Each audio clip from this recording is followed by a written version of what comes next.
Hi, boys and girls. It's Mr. Monica. Today we're going to read a classic, Corduroy by Don Freeman. I'm reading this book today with permission from Scholastic Incorporated.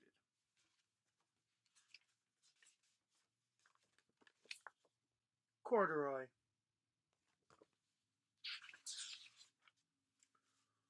Corduroy is a bear who once lived in the toy department of a big store.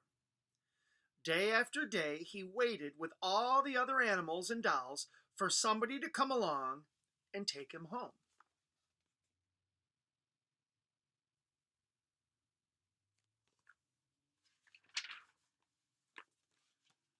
The store was always filled with shoppers buying all sorts of things, but no one ever seemed to want a small bear in green overalls.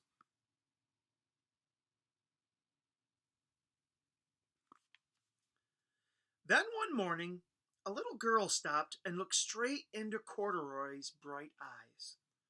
"Oh, Mommy," she said, "look, there's the very bear I've always wanted." "Not today, dear," her mother sighed. "I've spent too much already. Besides, he doesn't look new. He's lost the button to one of his shoulder straps."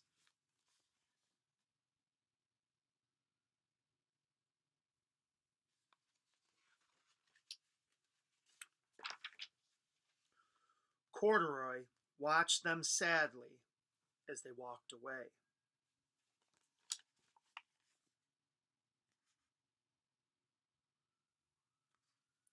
"I didn't know I'd lost a button," he said to himself. "Tonight, I'll go see if I can find it."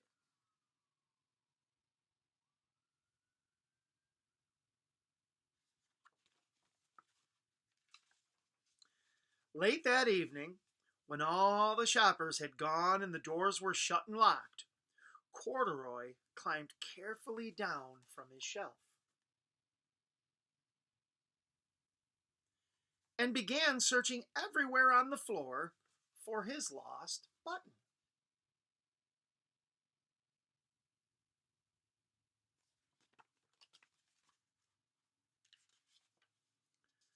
Suddenly, he felt the floor moving under him.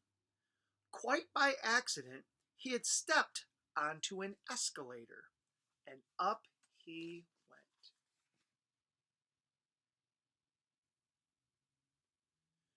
Could this be a mountain, he wondered? I think I've always wanted to climb a mountain.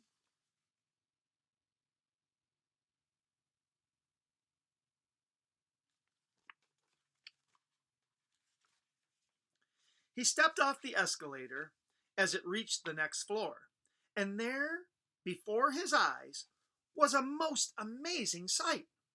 Tables and chairs and lamps and sofas and rows of beds. "This must be a palace," Corduroy gasped. "I guess I've always wanted to live in a palace."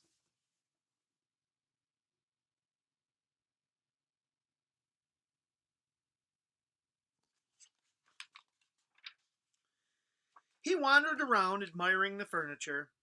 "This must be a bed," he said. "I've always wanted to sleep in a bed." And up he crawled onto a large, thick mattress.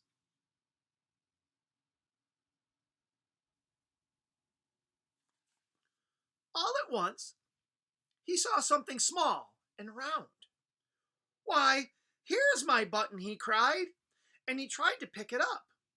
But, like all the other buttons on the mattress, it was tied down tight.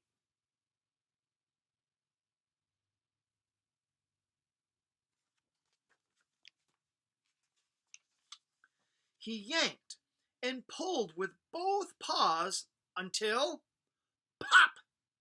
Off came the button, and off the mattress, Corduroy toppled, bong, into a tall floor lamp. Over it fell with a crash.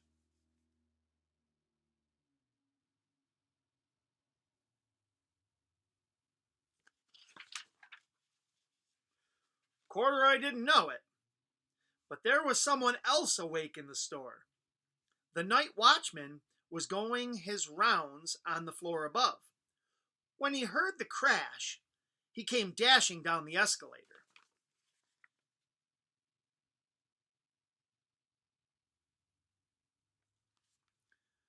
"Now, who in the world did that?" he exclaimed.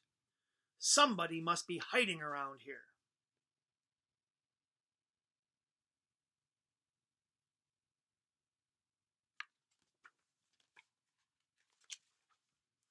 He flashed his light under and over sofas and beds until he came to the biggest bed of all.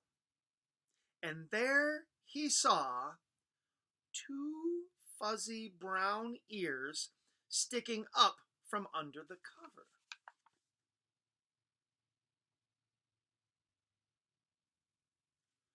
What do you think those ears belong to? I think you might be right. "Hello," he said. "How did you get upstairs?"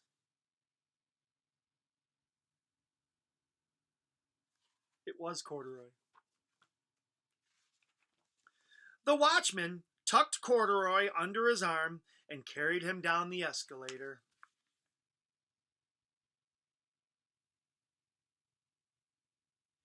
And he set him on the shelf in the toy department with the other animals and dolls.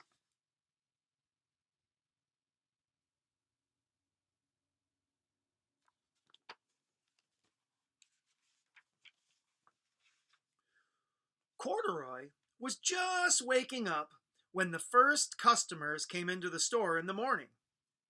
And there, looking at him with a wide, warm smile, was the same little girl he'd seen only the day before.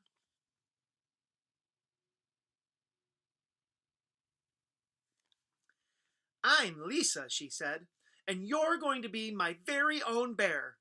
Last night I counted what I've saved in my piggy bank, and my mother said I could bring you home."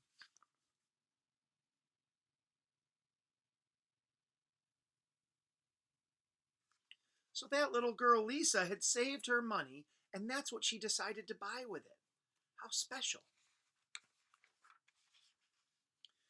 "Shall I put him in a box for you?" the sales lady asked. "Oh, no, thank you," Lisa answered, and she carried Corduroy home in her arms.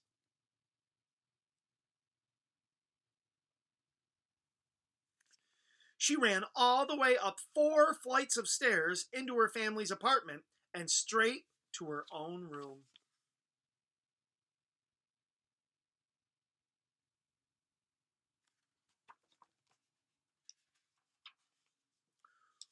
Corduroy blinked. There was a chair and a chest of drawers, and alongside a girl-sized bed stood a little bed just the right size for him. The room was small, nothing like that enormous palace in the department store.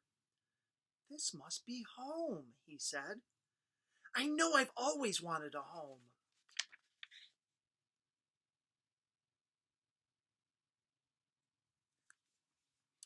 Lisa sat down with Corduroy on her lap and began to sew a button on his overalls. "I like you the way you are," she said, "but you'll be more comfortable with your shoulder strap fastened."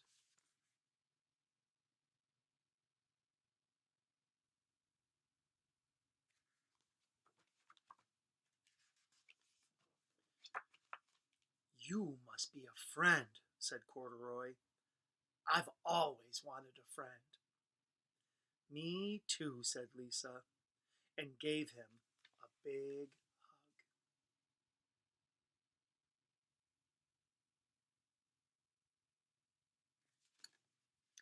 Well, my friends, I hope you enjoyed the story today. Corduroy by Don Freeman.